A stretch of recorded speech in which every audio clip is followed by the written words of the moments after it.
muy buenas tardes tengan todas y todos ustedes. Aquí andamos de nueva cuenta en este podcast.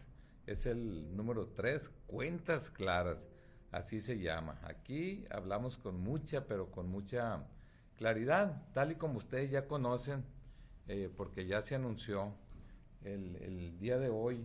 Vamos a hablar sobre un tema muy importante para nosotros, que tiene que ver con las adicciones, que tiene que ver, que tiene que ver con las drogas. Y bueno, saco esto a colación porque de una u otra manera he tenido experiencia en mis laboratorios prácticamente desde 1978. Desde 1978 debo de comentar que en mis dos últimos años que estuve en la Facultad de Ciencias Químico-Biológicas de la Universidad Autónoma de Sinaloa, un día mi hermano Alfredo Cuen, que en paz descanse, me dijo: vamos, te voy a llevar con un amigo. Y ese amigo era el doctor Benigno Zazueta Amarillas, director de laboratorio del Centro de Salud, el Centro de Salud Ampliado, que está por el Zapata.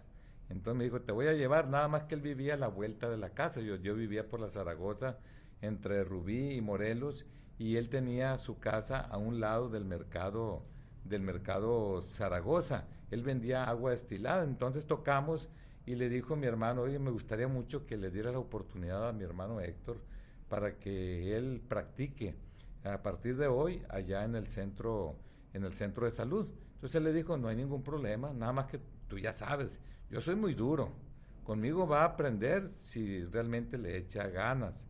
Y él tiene que estar de 7 de la mañana a 2 de la tarde, aunque sea practicante, ¿no? Aunque no se le pague, no haya remuneración. Y yo encantado le dije que sí. Para ese entonces inició una campaña muy fuerte a nivel nacional que fue la Operación Cóndor. Operación Cóndor, donde el gobierno federal se vino con todo, desde luego en acuerdos con la Unión Americana, con Estados Unidos, y se vino con todo la revisión en donde una de las características de esta operación era rociar herbicida en los plantíos, sobre todo de marihuana y adormidera. No, esta adormidera es la amapola que nosotros conocemos. Entonces, a lo que quiero llegar es que todos los decomisos que había aquí en Sinaloa llegaban al centro de salud, y el profe Benigno me enseñó a identificar plenamente las drogas. Muchas veces había gato por liebre, pero en ese tiempo lo que más sembraba a la gente, sobre todo en el Triángulo Dorado, donde coincide Sinaloa, Durango y Chihuahua, lo que más se sembraba era amapola y lo que es la marihuana. La marihuana, pues mucha gente ya sabe en qué consiste, ya saben que de la marihuana se pueden extraer muchos productos químicos, aceites que son medicinales, pero lo cierto que en aquel tiempo la procesaban y la convertían en hachís, que era una especie de pasta, un color café oscuro, o se la fumaban. Siempre le digo yo a la gente: se me hace que hoy te fumaste un carrujo de 5 amarres de marihuana, cuando la gente dice tonteras, que muy a menudo sucede aquí en el estado de Sinaloa. Hablo de las tonteras, no hablo de los carrujos de cinco amarres. Entonces, esto llegaba al centro de salud, y donde estaba, recuerdo como director, el doctor Loredo Gil, que siempre firmaba con una pluma con tinta de color verde. Siempre era una característica de él. Y yo aprendí todo lo habido y por haber ahí en ese laboratorio, todo lo que es la detección de tuberculosis, paludismo, BRL para detección de sífilis, análisis clínicos, análisis bromatológico, porque los inspectores pues seguido traían quesos y alimentos para que nosotros los revisáramos, para hacer análisis por si acaso tenían alguna toxicidad, ¿no? O alguna contaminación, para ver si eran inocuos. Entonces todo esto lo aprendimos en el 76, 77, 78, y ya como profesional, recuerdo que la primera empresa que abrimos nosotros fue Laboratorios Cuen en 1978. Ya vamos a cumplir 45 años, y no se me olvida cómo en una ocasión me dijo el señor Canelos, Alejandro Canelos, y el pelón Canelos, que si nosotros hacíamos el antidoping. ¿no? Rápidamente nos movimos, conseguimos algunos equipos y yo le hacía antidoping a 500 traileros de una empresa que se llamaba ABC, que precisamente estaba en la salida sur, frente a la Plaza Ley. Allí estaba y bueno, todo eso nos sirvió de mucha experiencia y durante todo este tiempo hemos visto cómo hemos avanzado de estas drogas naturales, de esa adormidera, ¿no? De esa amapola que de repente crece una cápsula, esa cápsula la rayas, de ahí expele una especie de goma, por eso se le llama goma de opio, y eso se raya la cápsula, comienza a sudar y tú vas recogiendo lo que es la goma de opio, después la procesas y una vez que haces un procedimiento con algunos productos químicos, obtienes lo que es la morfina y después la morfina acetilándola, obtienes la heroína, que era lo más fuerte, analgésicos buenísimos, pero también tiene un alto índice adictivo, ¿no? De tal manera que todo esto son experiencias personales, pero bueno, nosotros queremos meternos a fondo, zapatero a tus zapatos. Yo me dedico al diagnóstico, soy químico farmacéutico biólogo, pero yo quiero que a ustedes les expliquen bien en qué consisten las adicciones, los principales productos que existen en este momento en el mercado, que están al alcance de las y los jóvenes, que yo siempre les digo, plebes, les digo, no se dejen, porque una vez que ustedes prueban una droga, corren el riesgo de crear adicción, y cuando crean adicción, la tienen que estar consumiendo, de lo contrario viene el síndrome de abstinencia y llega un momento en que se convierte en unas piltrafas humanas que las afecta a ustedes, no se diga, pero también a su contexto, a su familia, a sus amigos y todo. Por eso es un tema súper requete importante, porque el que no sabe es como el que no ve. Y yo quiero que los jóvenes conozcan, porque los jóvenes una vez que conocen los efectos nocivos, son muy inteligentes y no caen en las garras de las drogas, ¿no? Después de esta introducción, pues quiero presentar a nuestro invitado el día de hoy, que es el doctor Cristian Aldo Muñoz, le decimos el doc, ¿no? Cristian es una persona que yo le llamo el filántropo, ¿no? De moda, porque siempre está a la mano, siempre está ayudando a la gente, no importa si no hay remuneración. Y bueno, es una persona que le apuesta mucho al estudio, a la ciencia para poder él apoyar como debe de ser a la gente. Él es médico general con maestría en salud pública y doctorante en educación. Él fungió como coordinador de UNEM CAPA, que son unidades de especialidades médicas del Centro de Atención Primaria en Adicciones durante 2011 y 2013. Él tiene una vasta experiencia en adicciones. En el 2015-2016, él fue subdirector de promoción de la salud de la Secretaría de Salud aquí en Sinaloa. Del 2017 al 2020 fue comisionado estatal de CEPCA, que es la Comisión Estatal de Prevención, Tratamiento y Control de las Adicciones. Aquí está la fuerza, ¿no? Lo que se conoce, ¿no? Él fue comisionado y fue fundador, ¿no? de esta Comisión Estatal de Prevención, Tratamiento, ¿no? de lo que son las adicciones. Y en el 2020-2021 fue director de Prevención y Promoción de la Salud de la Secretaría de Salud. Actualmente, médico general de la Secretaría de Salud, médico familiar del ISSSTE y fundador de la Asociación Ánimo AC, ¿no? Así que, bienvenido, doctor Cristian. Muchas gracias por aceptar, muy agradecido de antemano, porque nosotros queremos llegar a muchísima gente, sobre todo familias, a los jóvenes, para que ellos conozcan lo que son las adicciones. Así que muchas gracias por estar aquí. No, gracias a usted, maestro Héctor Melicio Cuen Ojeda. Muchas gracias por lo mencionado. Prácticamente es una carrera institucional la que he establecido desde mis inicios y afortunadamente pues me ha dado el giro de la salud pública, el giro también un poquito empresarial con el tema de dar algunas conferencias y demás, y en el tema de brindar la atención a las personas, pues desde que yo tengo conocimiento siempre me ha tocado ser parte de una cuestión de salud para ayudar a la sociedad, y esta no es la excepción. Yo agradezco la invitación a este podcast de Cuentas Claras con usted y que como esta faceta que tiene usted podemos decir, de entrevistador, de periodista, desconozco yo el giro a fondo, porque pues soy médico, igual usted como químico, pero agradezco esa invitación y a sus órdenes, maestro. Bueno, lo primero que quiero que conozca, ¿no?, todo el auditorio es qué son las drogas. ¿Qué son las drogas y por qué causan adicción y cuáles son las principales? Pues mire, las drogas en tal, como lo dice la OMS, es cualquier sustancia que introducida en nuestro cuerpo genera un cambio.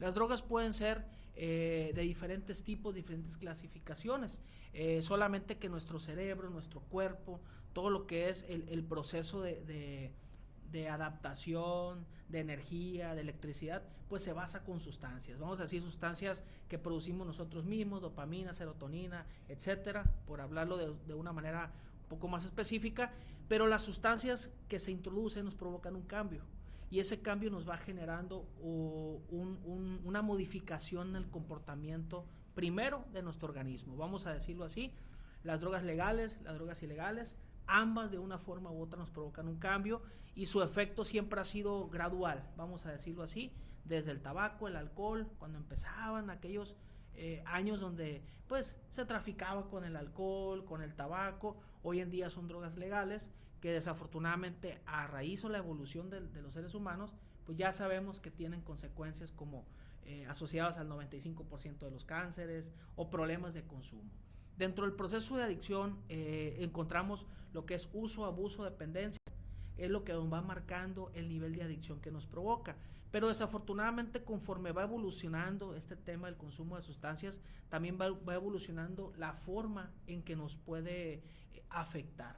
Antes pasar del uso al abuso y la dependencia eran procesos que eran lentos. Tal vez por allá en el 2002, cuando se empezaba con el tema de la marihuana, el proceso iniciar el proceso de la legalización o despenalización, como todo, pues se contenía pues que era el tabaco, la droga de inicio. Rápidamente en 4 años pasó a ser la marihuana la droga de inicio. Rápidamente ahora las drogas de inicio ya varían mucho, pero son las drogas que más nos están afectando. Y desafortunadamente nuestro organismo, nuestro cuerpo a nivel cerebral, rápido capta ese tipo de sustancias que son sintéticas, en esta ocasión hablando de las drogas duras, más fuertes, y nos pueden provocar una adicción más rápida, una degeneración de nuestro organismo más rápido, y por ende podemos tener serios problemas tanto con nuestra salud, pero también con la sociedad que nos rodea, maestro. Y aquí, doctor, sabemos nosotros que el hecho, cuando es algo natural, hace menos daño, ¿no? Eso no significa que la marihuana no haga daño, no significa que la morfina, porque viene de una mata, de la amapola, ¿no?, después de cierto proceso químico, no haga daño. Pero nosotros hemos escuchado últimamente que la gente se droga con una serie de sustancias que hablan hasta raticidas, ¿no? Hablan, por ejemplo, hace unos días escuché al secretario de Seguridad Pública aquí del estado de Sinaloa, Castañeda Camarillo, que le enviamos desde aquí un abrazo porque él siempre trabaja en torno a la prevención. Escuché que, por ejemplo, precursores que tienen que ver con el fentanilo, por ejemplo, que es la droga de moda en este momento, tiene que ver con el ácido clorhídrico, tiene que ver con el ácido sulfúrico. Yo soy químico, sé de lo que estoy hablando, y tiene que ver con la 1-hidroxio, la sosa cáustica. De tal manera que esto produce mucho más daño, este tipo de sustancias sintéticas. Sí, mire, prácticamente el objetivo de este tipo de sustancias se hace una serie de mezclas para poder provocar el efecto deseado. Siempre una persona que consume una sustancia siempre va a buscar un efecto más fuerte, o bien su cuerpo, su adaptación, siempre va a ser enfocada a buscar el placer.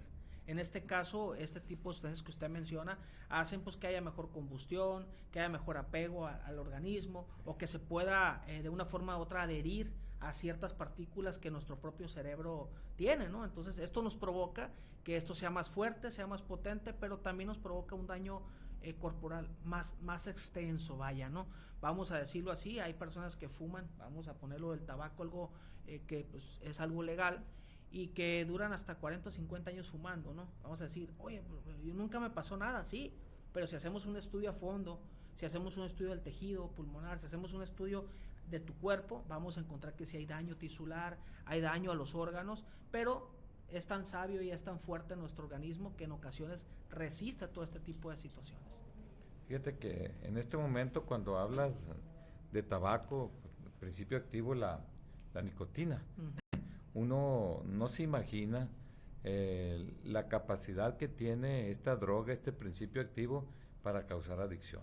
Es difícil dejar el cigarro. Sin embargo, siempre nosotros debemos de platicar, debemos de dar a conocer todo lo que está pasando y lo que genera negativamente el uso de este tipo de sustancias, ¿no? Como por ejemplo, yo recuerdo que leí que a nivel mundial mueren al año como consecuencia de efectos de lo que es el fumar, lo que es el tabaco, 8.2 millones de personas. 8.2 millones de personas. Estamos hablando de algo importante, tremendo. Pero me llamó mucho la atención también, doctor Cristian, el hecho de que dicen de estos 8 millones, 1.2 millones son fumadores pasivos. Entonces yo me acordé de mis tiempos mozos. Claro. Me acordé cuando era joven, que apenas fue el día de ayer, ¿no? Me acuerdo que nos llevábamos mucho en los restaurantes, y un tipo de restaurantes era precisamente los que estaban en una plaza conocida aquí, que le llamaban Chicks, que ya cerraron la mayoría, creo. Entonces, tú llegabas ahí, te levantabas, estabas media hora y te estabas impregnado, ¿no? de olor a cigarro. Tú llegabas y te decían, ay, viene el Chicks, ¿por qué? Porque hueles a puro cigarro, así comentaban. Entonces yo estuve muchos años asistiendo y me llama la atención el hecho de que los fumadores pasivos, un fumador pasivo es que inhala el humo de otras personas, es decir, no fuma, pero es un fumador pasivo y tiene exactamente los mismos efectos. Son más de 8 millones de personas que mueren como consecuencia del tabaco, y me fui más a fondo y me di cuenta de que aquellos que fuman de manera permanente, tienen una disminución de la esperanza de vida de 12 años. Hablaban 11 años de las mujeres, 12 para nosotros los hombres. Como hay igualdad, lo dejamos en el 11.5, ¿no? Pero ese es el gran efecto que tiene, por ejemplo, en el caso de lo que es el tabaco. Y si ustedes se fijan, desde el 2009 se prohibió de parte de las autoridades de salud correspondientes para que la gente fume en los lugares cerrados. Y ya los restaurantes se adaptaron, ¿no? Hicieron una reingeniería de muchos espacios donde se vende comida, y pusieron algo así más o menos al aire libre para que el humo saliera. Sin embargo, recientemente, en el 2022 a finales, lo que tiene la Ley General del Tabaco, hubo cambios, que ya se aplicó ahora en el 2023, en donde tampoco los restaurantes pueden tener espacios para que la gente fume.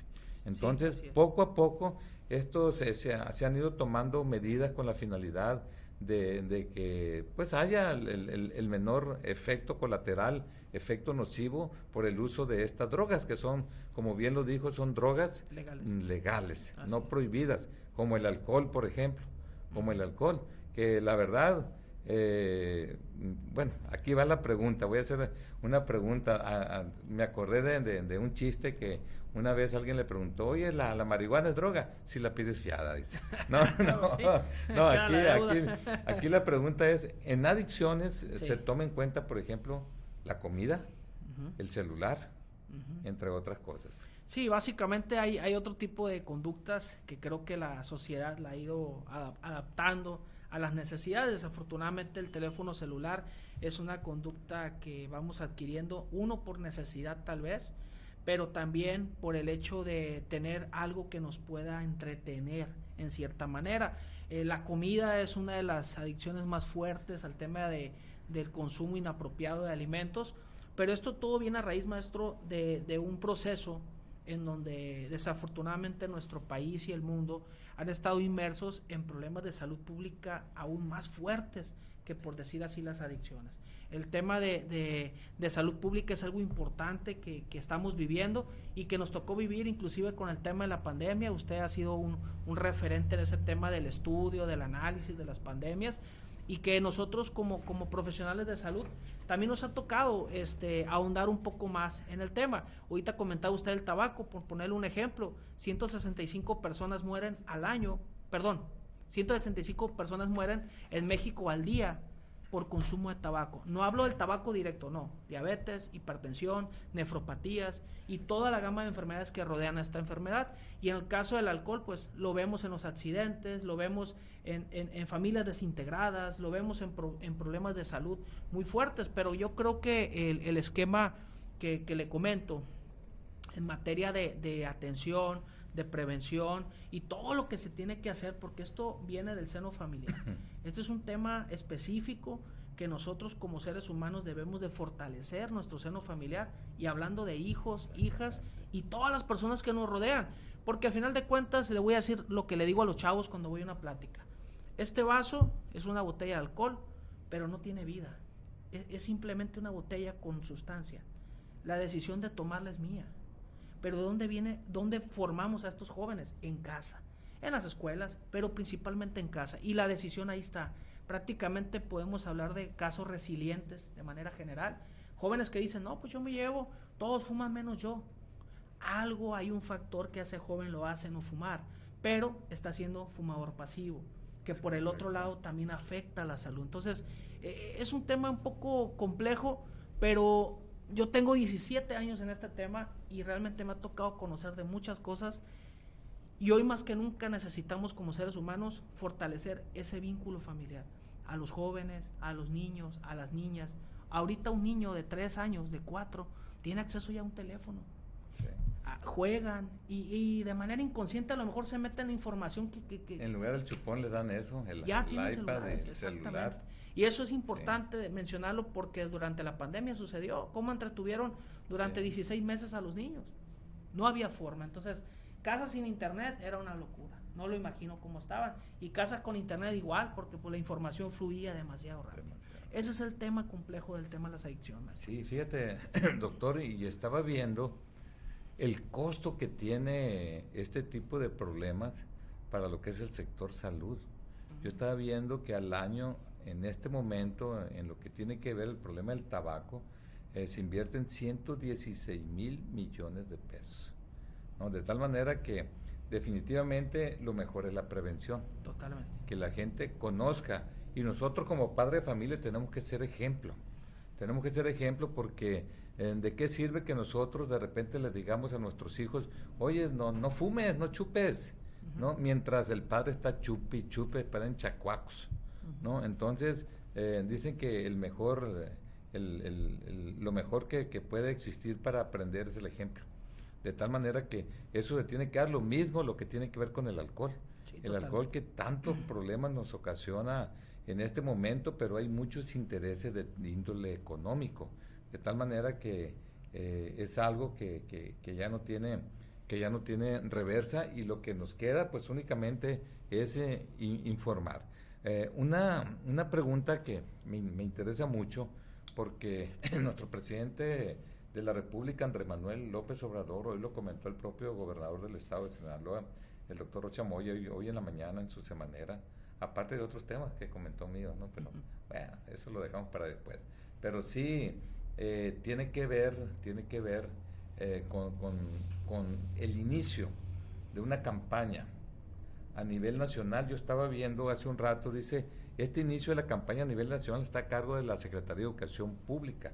La Secretaria de Educación Pública es Leticia Ramírez, y me llamó la atención porque dice, a partir de mañana, en 21.436 planteles de bachillerato público y privado, la Secretaría de Educación Pública aplicará la estrategia en el aula que se llama Prevención y Adicciones, y la fuerza de, ¿cómo se llama el proyecto? Si te drogas, te dañas, ¿no?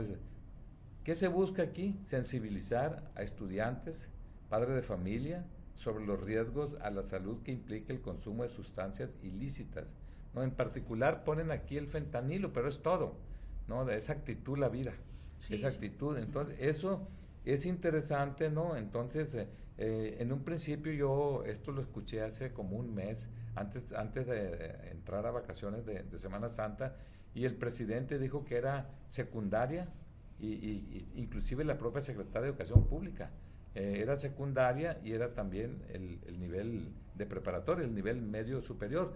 Aquí en México nosotros tenemos alrededor de 35 millones, lo que es el sistema educativo mexicano, estudiantes.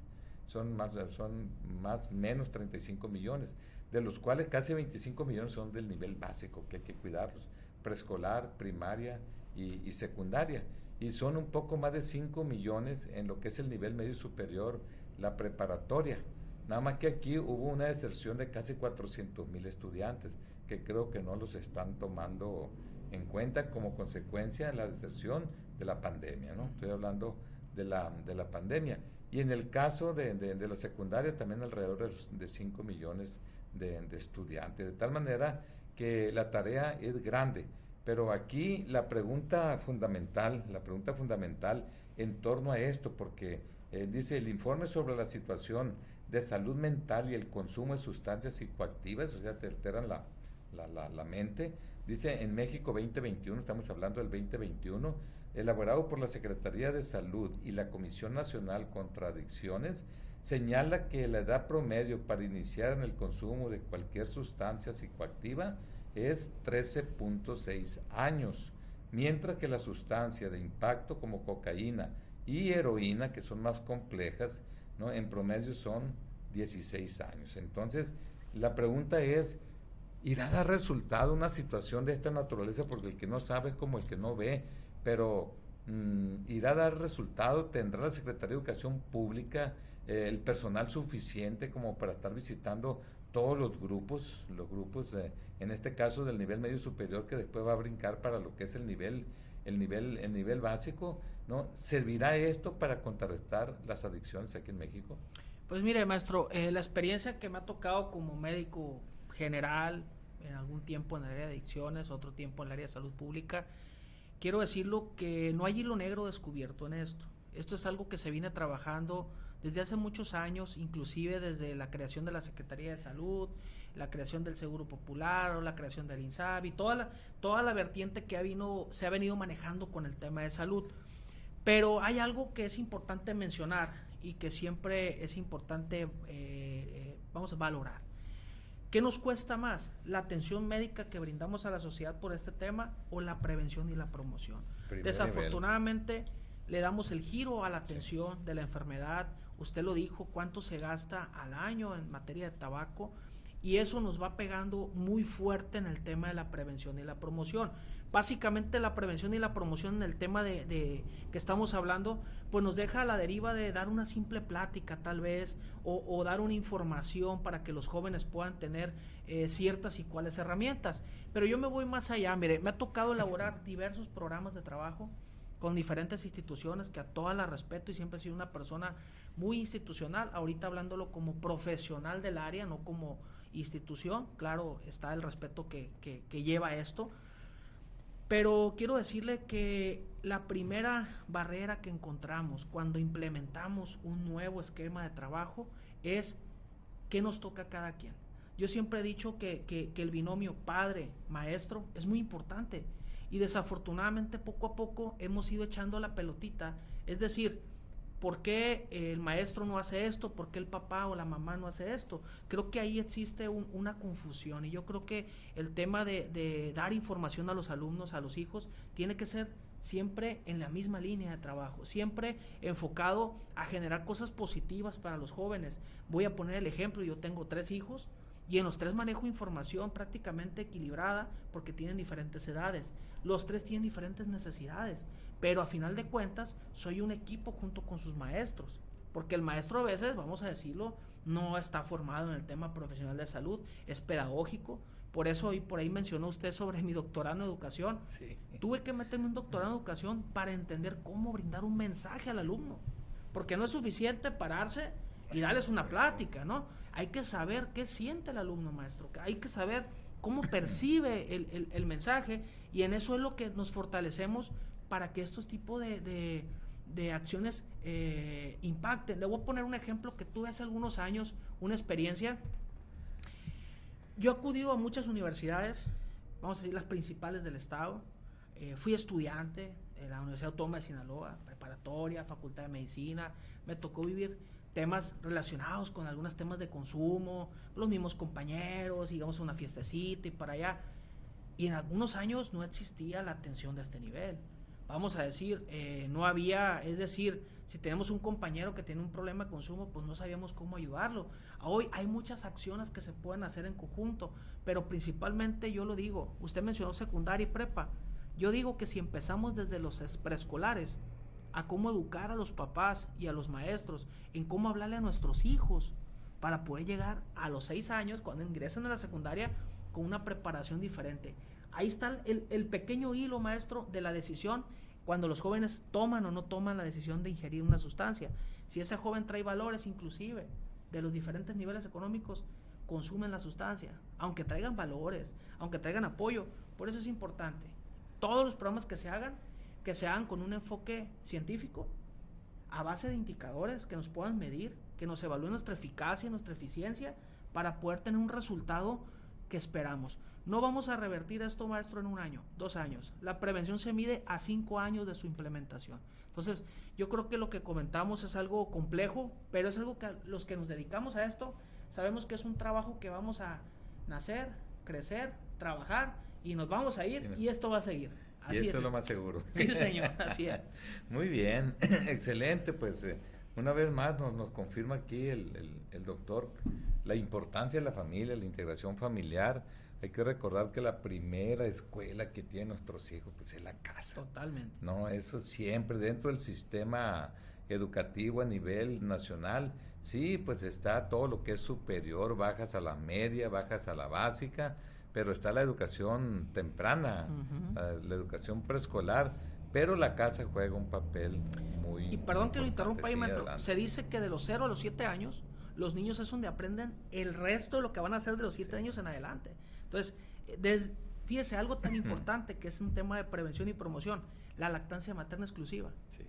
Si a nuestro hijo, las mujeres, le dan su lactancia materna acorde a su edad, ese niño tiene más afecto, más amor, más protección, más nutrientes, menos obesidad y menos indicios de que pueda tener algún trastorno que desafortunadamente se desarrolla. Y usted lo comentó, esa pequeña edad, a veces lo vemos chiquitines, inquietos, son niños. No, creo que es importante hacer algo ahí para que pueda impactar en el futuro de los jóvenes. Definitivamente aquí me trae a la mente la situación de lo que pasó ahora en la pandemia, en donde se dio mayor deserción, tiene que ver con el tipo preescolar, 12.5%. 12.5%, una cantidad impresionante, casi 600,000 niños. Y ahí lo que dice el doctor, en esa edad se adquieren precisamente las habilidades motoras, las habilidades emocionales, las habilidades intelectuales. Así es, sí. Y si hay deficiencia a ese nivel, va a tener problemas en lo que le resta del camino, va a batallar más para aprender. Así y en muchas áreas, ¿no? Entonces, eso juega un papel muy importante. Y bueno, yo no quiero dejar fíjate, doctor, porque a mí me trae recuerdos muy bonitos. Una de las experiencias de mi vida fue haber sido rector de la Universidad Autónoma de Sinaloa. Entonces, yo veía que había mucha deserción escolar en ese tiempo, ¿no? Amén de la cuestión académica. Yo recuerdo que antes de ese tiempo aparecían en los anuncios clasificados: solicito trabajador que no se ha graduado de la UAS, que no se ha graduado. Y tenemos la evidencia, ¿no? Tenemos la evidencia de todo eso, de lo que pasaba antes y cómo poco a poco fuimos cambiando esta noble institución que la verdad, yo cuando era secretario de salud decía, gracias Universidad Autónoma de Sinaloa, porque gracias a esta noble institución teníamos nosotros muchas brigadas de salud para poder aplicar la vacuna. No, bendito sea Dios. No, a ustedes, padre de familia, gracias porque sus hijos nos apoyaron bastante para que no hubiera un mayor índice de letalidad aquí en el estado de Sinaloa. Pero aparte, cuando el rector con aquella generosidad dice, aquí tenemos toda esta tecnología que son ultracongeladores para que mantenga la vacuna a menos 70 grados centígrados, la vacuna Pfizer en ese tiempo. Sí, claro. Entonces todo eso. Y me trae los recuerdos cuando nosotros dijimos, vamos a echar a andar un programa institucional de tutorías. Una red grande dentro de la universidad, que sean los segundos papás o mamás de los estudiantes, jóvenes, de los jóvenes, que los detecten de manera temprana cuando traen algunos comportamientos irregulares, que de repente están muy burros porque tienen la matemática, pues hay que ponerle un maestro de matemáticas para que fortalezca esa área y no se convierta en un desertor escolar, claro, que tanto afecta en la productividad de cualquier país. Entonces, eso recuerdo que nosotros lo hicimos, pero por eso estoy armando la pregunta, ¿no? Pero nosotros dijimos, bueno, yo soy empresario, yo trabajo en torno a resultados, yo quiero llegar allá y yo me imagino en este momento cuál es la planeación que voy a hacer, la planeación estratégica para llegar, pero ya estoy visualizando los problemas que voy a encontrar y también cómo los voy a solucionar. Entonces, en ese tiempo, recuerdo que dijimos, vamos a encontrar muchos problemas. ¿Qué hay que hacer? ¿Quién los va a atender? Y fue cuando creamos los centros de atención estudiantil, tanto en el centro de Sinaloa, en el sur y en el norte. De manera multidisciplinaria había profesionistas, pero siempre había psicólogos, médicos generales para poder auxiliarlos. Y bueno, si vamos a una escuela, por ejemplo, la escuela de Derecho, pues hay una red de tutores ahí que precisamente detectan este tipo de problemas. Mi pregunta es, en este momento hay mucha adicción, hay muchas adicciones, en este momento a diferentes drogas, pero tengo entendido, y yo sé que usted trabajó en ello, tengo entendido de que hay muchos centros de rehabilitación, ¿no? Y no uno, no 10, no 20, hay mucho más centros de rehabilitación aquí en el estado de Sinaloa. Si una persona, por ejemplo, tiene un problema con un hijo, con algún amigo, y quiere llevarlo a un centro de rehabilitación, ¿dónde están? ¿Qué hay que hacer? ¿Cómo localizo a la gente que se encarga de ello? ¿Cuesta? ¿No cuesta? No, todo eso, porque yo tengo un gran amigo, Víctor Capaceta. Sí, un saludo desde aquí, Víctor, allá en el sur de Sinaloa. Y es una persona que no ha ayudado a 10 ni a 100, a miles de personas ha ayudado para que abandonen este vicio. Pues mira, maestro, esto que comenta es algo importante. Empiezo con lo del CAE, que así lo conocía yo. Cuando yo conocí las actividades que hacía el CAE, la verdad que me llamaron mucho la atención porque es un gran apoyo para los estudiantes. Y en ese tiempo, pues yo como institución externa me tocaba hacer algunos trabajos, después con Bienestar Universitario, que maneja otro tipo de gama de temas muy importantes dentro de la universidad, y nos hace el trabajo nos facilita el trabajo a las instituciones que en ese momento me tocó representar. Hoy prácticamente veo que hay frutos que se están prácticamente ya floreciendo de ese tipo de trabajos, en donde los jóvenes ya tienen un apoyo, voy a decirlo así, pues mi madre es universitaria y hace de tutorías. Sí. Ella me mencionaba, es que tengo tutorías, y tutorías es nada más un acompañamiento con los jóvenes, y realmente es importante. En el tema que comenta de los centros de rehabilitación, aquí quiero decir, esa fue la visión que me tocó a mí establecer cuando nos tocó crear esta institución que hoy CEPCA, y que realmente es una institución que tiene o por lo menos estructurada todas las herramientas para poder tener esa conexión con estos grupos. Es importante que en su momento, cuando me tocó ser comisionado, me tocó dignificar el tema centro de rehabilitación. Fíjese, algo tan importante, porque muchas personas han tenido no buenas experiencias, otros buenas experiencias, como todo en la vida, ¿no? Opiniones encontradas, pero siempre me tocó mantener un equilibrio con el tema emocional de las familias. Las familias te decían, oiga, ¿me puedes recomendar un centro? Pero que no me lo golpeen. Era su primer palabra de ayuda hacia la institución. Yo les decía, mire, el caso de cada uno de los jóvenes son diferentes. La sustancia nos los convierte en una persona totalmente diferente. Si nosotros como padres de familia no estamos conscientes de que nuestro hijo está enfermo y tiene que en ocasiones ser dirigido a una institución de ese tipo, que son asociaciones civiles, hay que decirlo, pues tenemos que explicarle a la persona.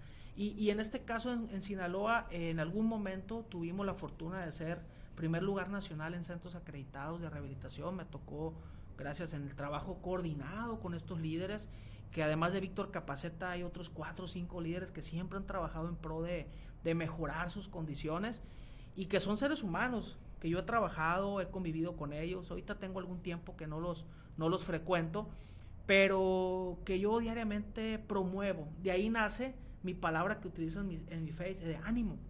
Yo me di cuenta que eso ayudaba a ellos a diariamente regenerarse cada 24 horas, mantener un equilibrio en su conducta. Entonces yo en ese momento los llamaba a que ellos pudieran tener una profesionalización, pero un crecimiento paralelo con lo que estaba sucediendo afuera. No podíamos tener centros de tratamiento de un índole contra lo que estaba pasando. Obvio, esto es cambiante, no es perfectible, claro. Si se deja de trabajar en un trabajo que probablemente tenga éxito, obvio vamos a tener malos resultados, pero si lo hacemos con el respeto debido, con la profesionalidad de una persona que pueda aportar, nos puede dar grandes resultados. Le voy a poner el ejemplo más grande. En ocasiones teníamos problemas de salud pública, como el dengue. Entonces yo decía, ¿cómo combato el dengue?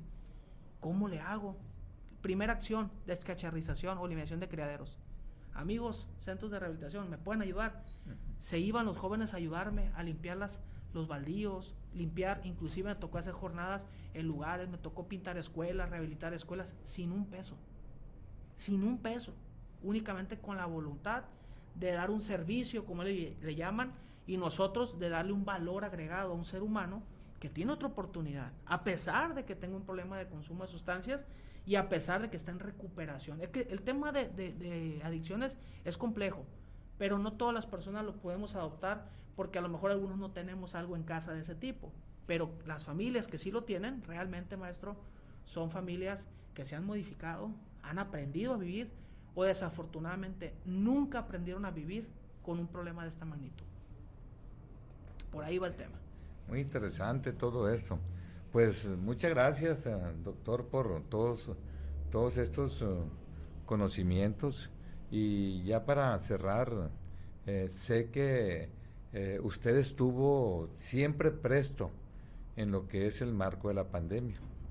Casi 3 años apoyando, y esto nos identifica mucho a nosotros por lo que hace el Partido Sinaloense con lo que es el médico en línea, que por cierto, desde aquí le digo a mucha gente que nos está escuchando y viendo en este momento que hay 12, 14 psicólogos en línea con el Partido Sinaloense, porque muchas veces requerimos nosotros un consejo, no requerimos una terapia.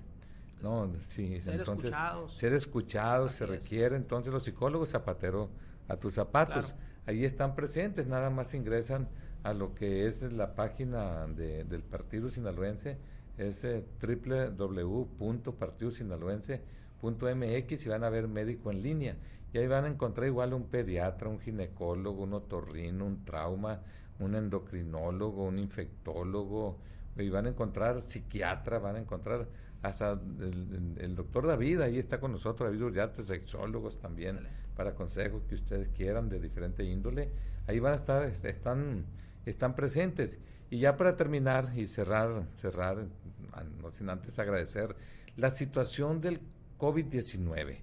Hemos visto que en el caso del presidente Joe Biden, allá en Estados Unidos, él dijo hace alrededor de 2 meses, dijo, a partir del 11 de mayo vamos a retirar lo que es la emergencia sanitaria. Sin embargo, la adelantaron. Ya hace algunos días, pues ellos dijeron, pues ya no estamos en lo que tiene que ver emergencia sanitaria, y de repente saltó alguien aquí en México, quien es el gobernador de Nuevo León, es Samuel García, que también dijo, ya tenemos no sé si 6 meses en el semáforo verde. Yo ni sabía que existía el semáforo todavía, esa es la realidad. Y también de repente retiran la emergencia sanitaria. ¿Cuál es el mensaje aquí o qué presupone el hecho de que en algunos lugares se retire de manera local lo que es la emergencia sanitaria y en otros lugares no? ¿En qué situación nos encontramos? Mire, maestro, y voy a ser corto en lo que voy a decir, Sí. me tocó en ese momento ese tipo de decisiones, cuando se creó el call center COVID, me tocó estar como coordinador durante varios meses, entregar medicamento a domicilio personalmente, y eso no es un tema no conocido, y me tocó ver cómo fue la evolución de los medicamentos, de las personas, de los comercios, de la economía, la presión social que teníamos como sistema de salud para decir, oye, espérate, ya, abre las empresas y demás cosas. Yo creo que todo se engloba al tema económico. El país vecino es un país sumamente importante en ese tema económico, pero desafortunadamente en ocasiones, hay que decirlo, yo siempre he dicho, las 3 cosas más importantes que debemos de tener en nuestra vida es salud, educación y una buena economía dentro de todo lo que manejamos en nuestro entorno. Y estos tipos de países desarrollados pueden ellos accionar un plan emergente de la nada con recursos ilimitados, pero nuestro país no es un país que tenga el potencial económico para poder sostener un reinicio en una pandemia. Por eso es importante que todo lo que se esté haciendo se siga haciendo con responsabilidad, cautela y con mucha precaución. Si de por sí cuando retiramos el cubrebocas nos sentimos liberados, imagínese retirar una pandemia en donde seguimos teniendo casos de resfriados comunes, ya no les hago la prueba porque la gente ya no quiere. Pero hay que decirlo, o sea, tenemos que estar atentos y tenemos que ser muy responsables. Las decisiones que se tomen, maestro, a veces dice uno, lo voy a hacer por esto, pero en una persona recae mucha responsabilidad, como el presidente de Estados Unidos, que desafortunadamente ahí tenemos que también voltear a ver el tema científico, epidemiológico, que es algo muy diferente al tema económico y político, ¿no? ¿Hay riesgo de una nueva variante? Pues mire, hasta ahorita no se ha sabido que tengamos un riesgo inminente. Las vacunas, usted lo dijo, la aportación que se tiene en las vacunas nos ayudó muchísimo, sí. Pero siempre hay un riesgo. No teníamos COVID, no creíamos en el COVID. Lo veíamos allá en China, en Wuhan, y de repente cayó al aeropuerto de aquí de Culiacán, que venía procedente de Italia. Entonces, no, estamos latentes, hay que cuidarnos, cuidar a nuestra familia, cuidar nuestra salud, cuidar enfermedades crónicas. Ya nos dimos cuenta que nos pegó una arrasada fuerte, diabetes, hipertensión, y sobre todo en cuidar nuestro autocuidado de la salud, que es lo más importante, creo yo, en estas perspectivas. Fíjate, doctor, ya para cerrar, el aprendizaje, ¿no?, que hemos tenido, y dicen que el que no aprende en cabeza ajena lo hará en la propia, ¿verdad? Sí. Nosotros hemos aprendido en la cabeza propia porque si bien a nivel mundial tenemos nosotros un índice de letalidad de 1, en México tenemos 4.5 y aquí en Sinaloa 5.5. Entonces, de 100, ¿no? ¿Por qué allá muere 1 y los otros 4 que mueren aquí? ¿Pero por qué? ¿Qué tal si es mi amigo, es un familiar, ¿no? Cosa que no debe de suceder. Y lo que bien dijiste, yo tengo un dicho que lo comento seguido, y siempre comento: en política el trabajo se hace antes.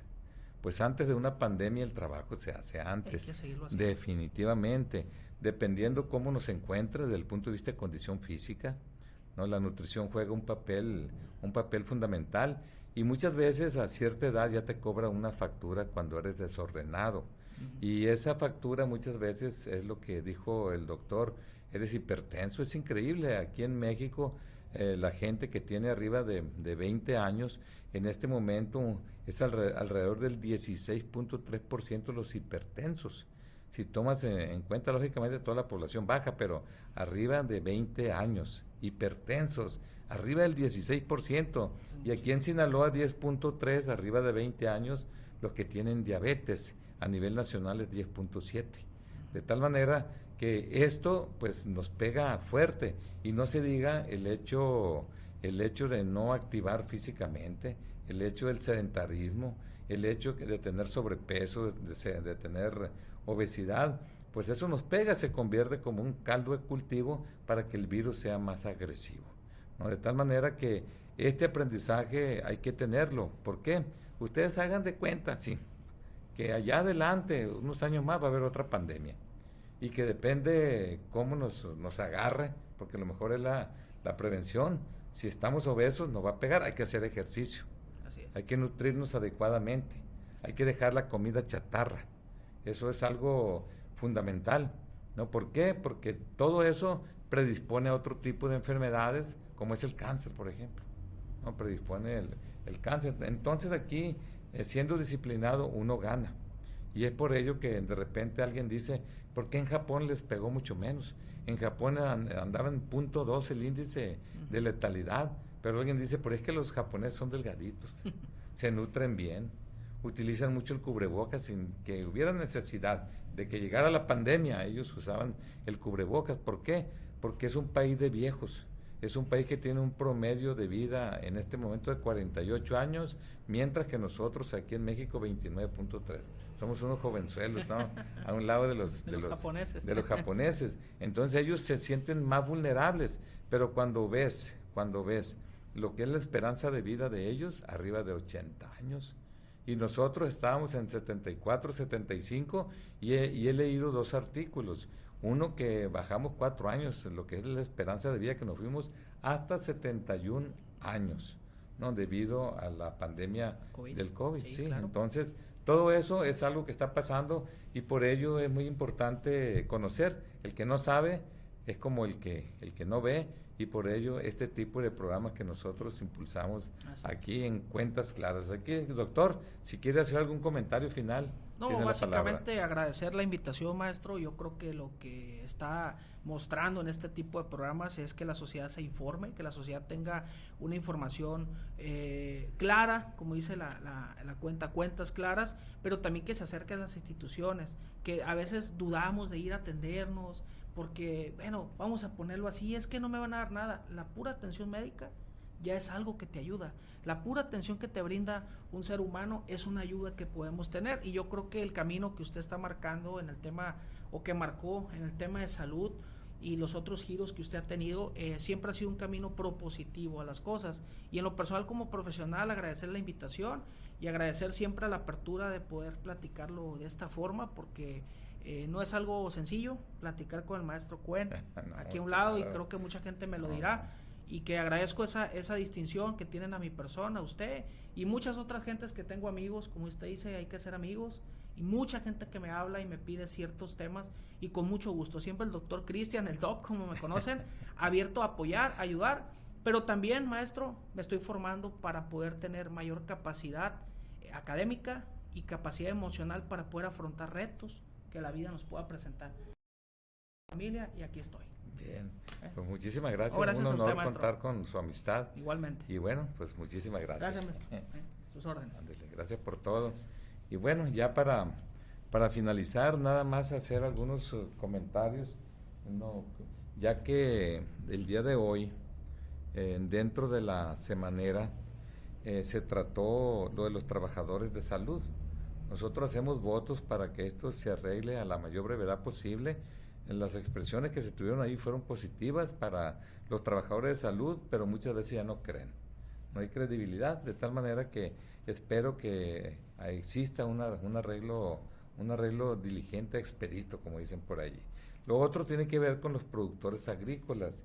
Todo parece indicar que el secretario de Gobernación de México, Adán Augusto López Hernández, está viendo el tema, y por la información que tuvimos el día de hoy, el gobernador va a la Ciudad de México, donde esperamos nosotros que haya un precio justo para lo que tiene que ver los productores agrícolas de su producto. ¿Qué es lo que solicitan ellos? Algo justo. La inflación es tremenda.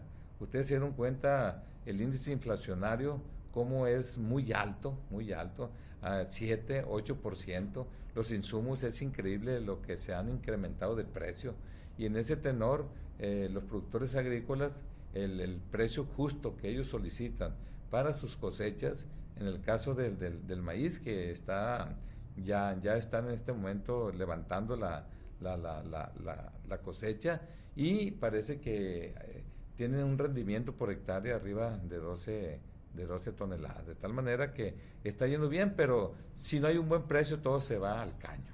Y en ese tenor, el precio que se pide para la tonelada de maíz, 7,000 pesos, de trigo, 8,000 pesos. De tal manera que hacemos votos, pero también hacemos votos para que en un futuro lo que son los granos, no hablo de otros cultivos como el tomate, porque mucho dependemos de cómo les va allá en Estados Unidos, en Florida.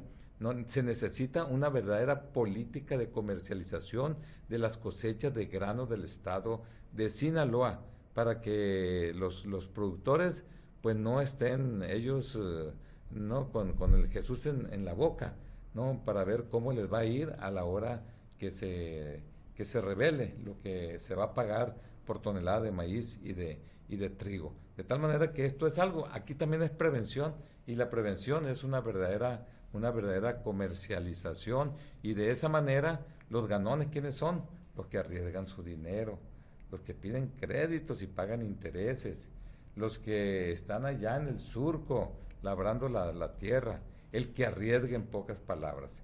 De tal manera que muchas veces los que ganan más son los que no están en el surco, son los que son intermediarios, y muchas veces hay complicidad, y por eso no hay una verdadera política de comercialización. Entonces, todo esto yo tengo fe en que se va a dar aquí en el estado de Sinaloa. Lo otro que tocaron allí es lo relacionado a los jóvenes diputados, que ya hay un acuerdo a nivel federal en donde de 21 años puedan participar también para ser diputado federal, 18 años. Aquí en Sinaloa son 21 años. Me imagino que va a haber pronto una armonización de lo que son las leyes a nivel federal con respecto a la estatal, ¿no? Creo que esto fue lo que se vio. Y lo otro, familia Cuen y fines políticos, ¿no? La verdad que a mí me sorprendió mucho una publicación del periódico El Noroeste, pero ahí la dejamos. Yo ya he tenido agresiones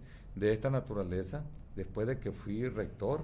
La verdad es que demostré peso a peso de todo lo que yo he tenido desde 1978, y en ese tenor pues hay una persecución política muy fuerte, y lógicamente que utilizan algunos periódicos, pues ya estaban quebrados, ¿no? Y se quieren levantar, ¿no? Pero bueno, así es esto. Nosotros vamos a demostrar ante las autoridades correspondientes que el que nada debe, nada teme, ¿no? Entonces nosotros seguimos adelante, queremos seguir participando en política, y bueno, yo creo que la justicia, yo confío mucho en la justicia divina, de tal manera que hay veces que yo no sé qué tan correcto sea el hecho de que una persona de repente revele que tú tienes esto, aquello y lo otro, en un país tan violento y en una entidad federativa tan violenta. Pero bueno, es lo que enfrenta uno. La cuestión es que hay que darle buena cara a todos los días, porque uno convive mucho con los amigos, convive con la familia, y bueno, hay veces que digo, ¿qué irán a decir mis nietos si yo he tratado durante más de 45 años de ser un hombre recto, ¿no? He tratado de que por ningún motivo pudiera tener una tache, sobre todo desde el punto de vista de donde he estado como presidente municipal, como diputado, como secretario de salud, como rector de la Universidad Autónoma de Sinaloa, y es algo que yo exijo en mis negocios, pues que son negocios que gracias a que mis padres pues me dieron estudio, me dieron la oportunidad de estudiar una carrera profesional, y aquí estamos luchando. Siempre vamos a luchar. Lo que sí es que solamente está derrotado el que deja de luchar. Y nosotros seguimos con todo para adelante, por eso no se me achicopalen. Todo el mundo a seguir trabajando, a seguir construyendo, y de lo otro, de lo legal, yo me encargo. Siempre me ha pasado esto, siempre han querido afectar lo que es mi fama pública, y estos son experiencias fuertes. Un día le voy a contar aquí lo que hizo un grupo de gentes donde fingieron, ¿no? Y haz de cuenta que fue una obra de teatro para culparme que yo había golpeado a alguien, ¿no? Es increíble hasta dónde se llega, ¿no? Y más ahora que pues hay tantos intereses. Pues muchísimas gracias a todas y todos ustedes. Con el favor de Dios, nos vemos el próximo lunes en este podcast, Cuentas Claras. Y vaya, que nosotros exigimos cuentas claras. Que estén bien y cuídense durante toda la semana.